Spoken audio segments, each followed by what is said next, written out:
Menlu mengungkapkan dugaan kekerasan terhadap relawan Global Sumut Flotilla selama penahanan merupakan pelanggaran terhadap hukum internasional. Menteri Luar Negeri Sugiono mengungkapkan pihaknya telah mengadukan dugaan kekerasan oleh Israel terhadap relawan Global Sumut Flotilla kepada Dewan Keamanan Perserikatan Bangsa-Bangsa. Menlu mengungkapkan dugaan kekerasan terhadap relawan Global Sumut Flotilla selama penahanan merupakan pelanggaran terhadap hukum internasional. Sugiono mengecam Israel yang mencegat dan menangkap 9 warga negara Indonesia yang tergabung dalam misi Global Sumut Flotilla. Sugiono juga menyampaikan apresiasi kepada seluruh peserta Global Sumut Flotilla yang dinilai telah menunjukkan dukungan nyata terhadap perjuangan rakyat Palestina. Ia menegaskan dukungan terhadap Palestina dan penyelesaian melalui solusi dua negara merupakan bagian dari politik luar negeri Indonesia. Indonesia kembali mengecam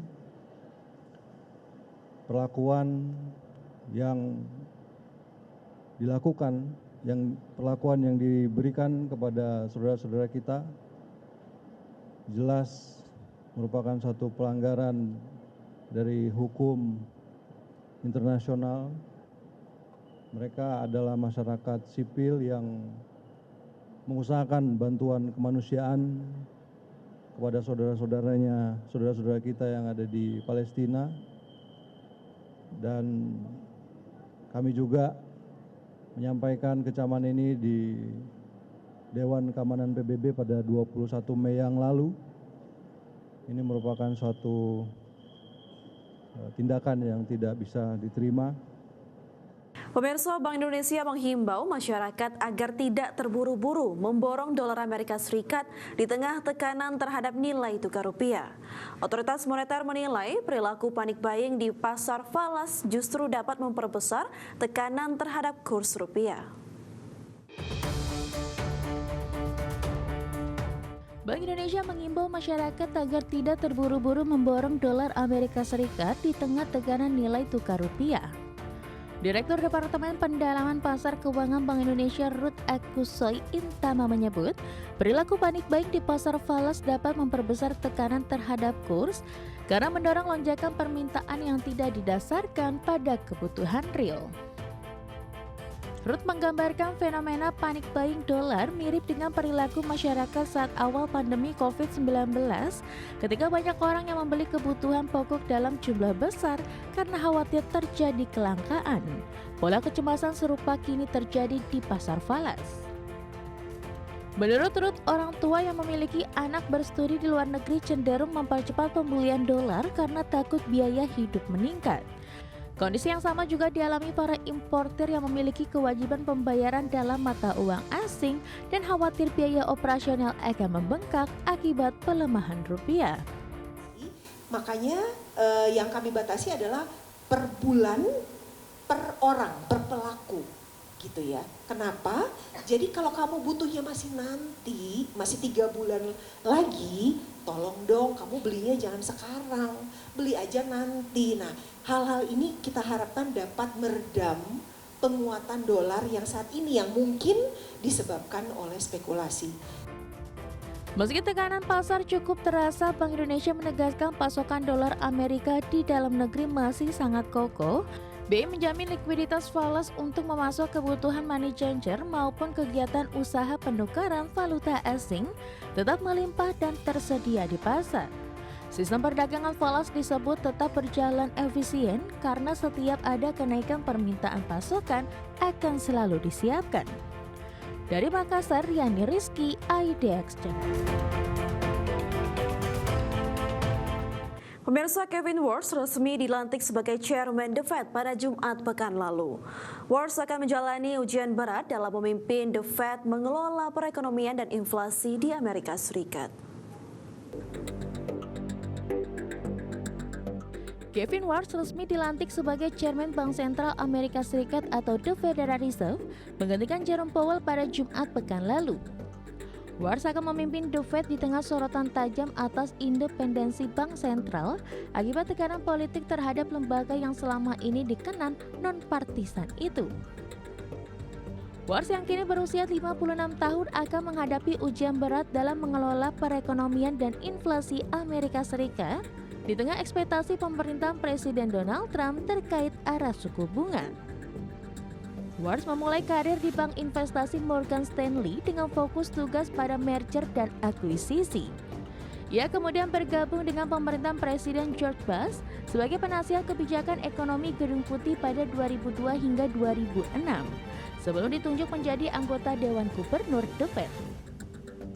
Namun Wars meninggalkan masa jabatan pertamanya di Dewan Gubernur The Fed lebih awal pada 2011 akibat perbedaan pandangan terkait kebijakan moneter.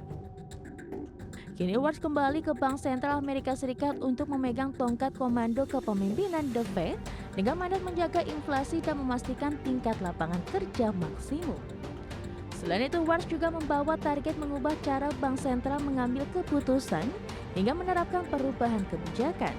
Berbagai sumber, IDX Channel. Ukraina mengklaim telah menyerang fasilitas minyak mentah Rusia pada hari Minggu kemarin. Namun pihak Rusia tidak menyebut adanya fasilitas minyak yang terkena serangan Ukraina.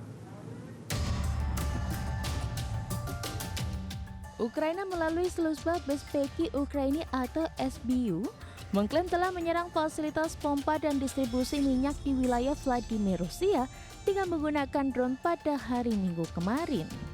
Serangan tersebut disebut memicu kebakaran di area infrastruktur energi strategis yang memasok kebutuhan bahan bakar ke wilayah Moskow. Dikutip dari Reuters, SBU menyebut fasilitas yang menjadi target merupakan simpul penting distribusi produk minyak yang mengalir ke depot utama di sekitar Moskow, termasuk suplai ketiga bandara besar, yakni Sheremetyevo, Domodedovo, dan Vnukovo. Namun di sisi lain, otoritas Rusia memberikan keterangan berbeda. Gubernur wilayah Vladimir Alexander Aideyev mengatakan kebakaran di dekat Kemeskovo telah berhasil dipadamkan. Ia menyebut lokasi tersebut merupakan area infrastruktur tanpa secara spesifik mengonfirmasi bahwa fasilitas itu terkait industri minyak. Laporan media Rusia Interfax juga mengutip pernyataan tersebut tanpa menyebut adanya keterkaitan langsung dengan sektor energi. Serangan ini menambah eskalasi konflik antara Ukraina dan Rusia, khususnya terhadap infrastruktur energi yang memiliki peran vital dalam pasokan bahan bakar domestik Rusia. Berbagai sumber, IDX. Amerika Serikat dan Iran dilaporkan telah mencapai kesepakatan awal untuk membuka kembali Selat Hormuz. Dalam kesepakatan itu, Iran disebut bersedia membuang stok uranium yang diperkaya sebagai imbalan atas pencabutan blokade pelabuhan Iran oleh Amerika Serikat.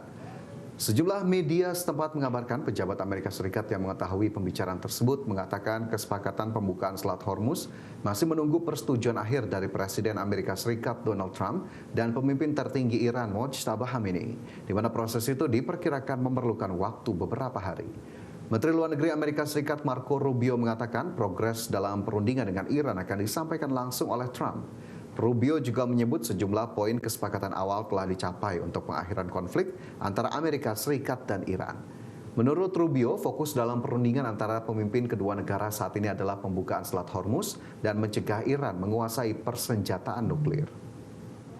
Iran situation, there'll be, I believe, maybe more news coming out a little bit later today on this topic, and I'll leave it to the president to make further announcements on it. Suffice it to say that some progress has been made, significant progress, although not final progress has been made. Ultimately, I remind everybody, and I think this ties into the second question that was asked with relations to it. What is the goal here?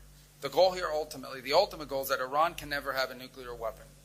So we've made some progress over the last 48 hours working with our partners in the Gulf region on an outline that could ultimately, if it succeeds, leave us not just with a completely open straits, and I mean open straits without tolls, and with addressing some of the key things that underpin what has been